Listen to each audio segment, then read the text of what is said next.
Hello, everyone, and welcome to the Queer Coping Together, a video series. It's part of an ongoing self care series. We're sharing the best ways to take care of yourself and others through this isolating time, physically, emotionally, mentally, and spiritually.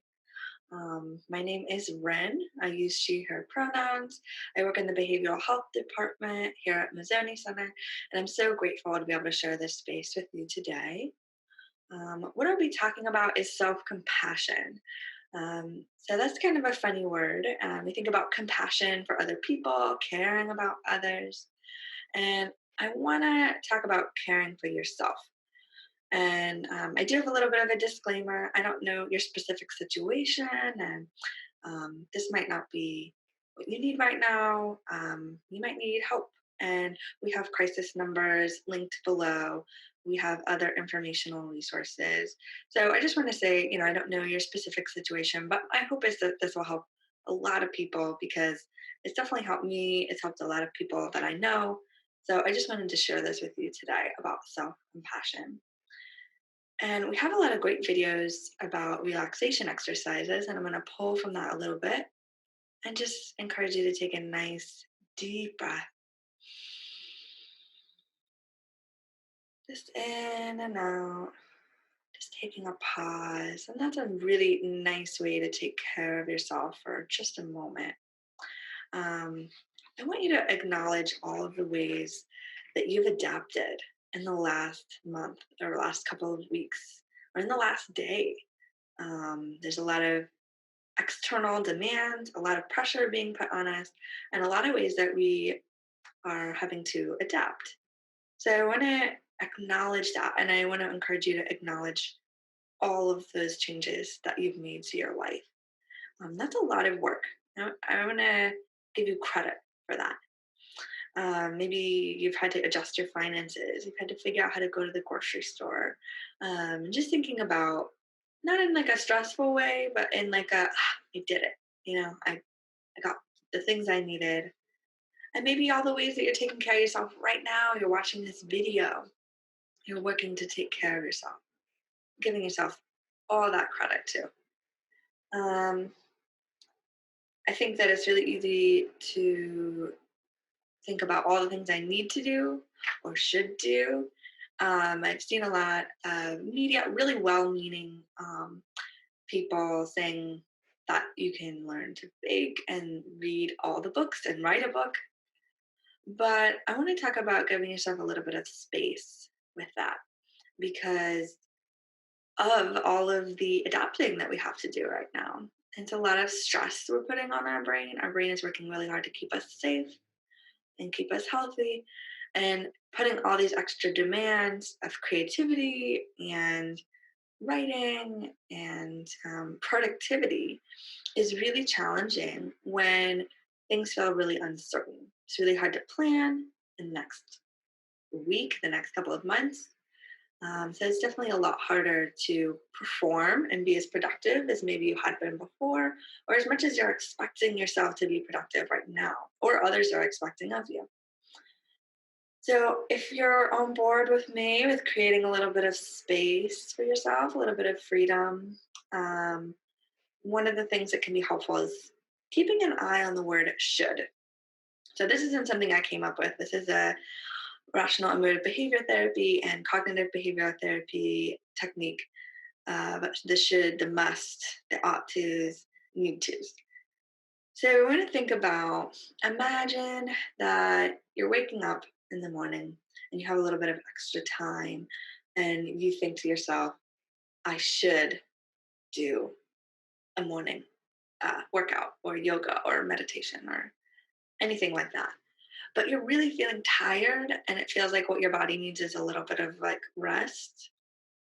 I want to encourage you to think about that word should. Who's saying should? If your body's saying, I could use a little bit of rest right now, maybe a little bit of extra space to just like lay here and relax. Maybe ask yourself, instead of saying should, I should be doing this, maybe an external expectation or obligation, think about what is going to help me the most right now. Or what's going to help me feel a little bit better right now? What's something I'd like to do, or something that would bring me a sense of joy? That is going to guide us to something a lot more helpful than I should do this. Um, and that takes a little bit of practice. It takes a little bit of feeling it out. Um, and one thing I would encourage you all to do is talk to your therapist about this. If you don't have one, we'll have links below for resources and ways that you can connect. But this isn't a replacement for having a therapist. But talking about and thinking about what I'm saying to myself, whether it's an external demand, should, and need to, and ought to, or just something that I'd really like to do, something that will help me. And they can guide us in the same direction, but they feel a lot different most of the time. So, in that same scenario, if you wake up and think, what's going to help me feel a little bit better, a little bit more joyful, a little bit more relaxed, maybe that is a meditation. Then we can go and do that versus I should do a meditation. Feels like um, someone is saying this to us. You should do this, and maybe it's us saying should, and that's okay. But the pressure of it is a little bit different. So I wanted to share that with you today. That little technique or skill of keeping an eye on the word should, ought to, need to, must, all those sorts of demand type words. And you might think, well, I have to, because if I don't, this will happen. So therefore, saying should is appropriate. And I'm not saying it's not appropriate, but thinking about, we'll use an example of I should complete my homework because otherwise I won't get the grade I want. Okay, the consequence is true. So reframing it to, I really want to take this time to learn and get the good grades. So I'm going to do my homework. Or maybe you think about it in a different way, but the should isn't necessary for motivation. In fact, it increases anxiety, it increases a feeling of tension and stress in a way that's often not helpful for actually doing the thing. So saying the should can make it harder to do whatever it is that you'd like to do. So this is something that's been really helpful for me. It's been helpful for the people in my life. It's been helpful in a lot of different ways for a lot of different people. I want you to think about ways that you can just be more compassionate with yourself. The should is helpful, like little, oh, there's a should.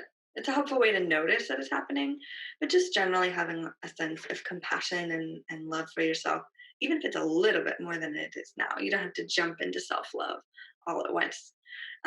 Just kind of a little bit of that gentleness with yourself.